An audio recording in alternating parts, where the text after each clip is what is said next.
This video demonstrates how to run the advanced memory test using the XCC REST API on AMD EPYC-based ThinkSystem v3 servers.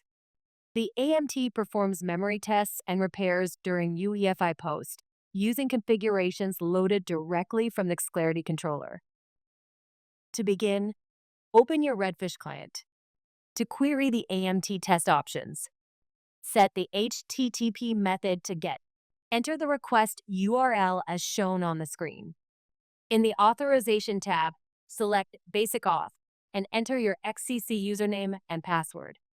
This authorization is required for every request. Click Send. If successful, a 200 OK status will be displayed. Use the search icon to enter the keyword Memory DDR to quickly locate the AMT test options. The relevant properties for AMT configurations will be shown. It is recommended to check that the post-watchdog-timer setting is disabled before enabling the advanced memory test. To enable the advanced memory test, change the HTTP method to patch.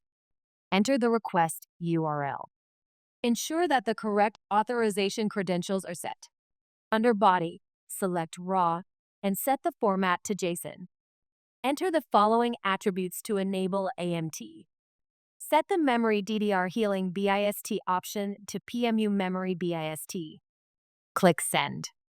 If successful, a 200 OK status will be displayed.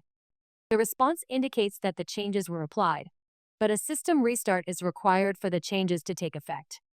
Power on the server or perform a manual restart. During the late post stage, UEFI activates the AMT and automatically restarts the system. Once restarted, the advanced memory test will run. When the test completes, UEFI saves the results in the XCC service data as a proprietary TZZ file, viewable only with Lenovo supports specialized tools.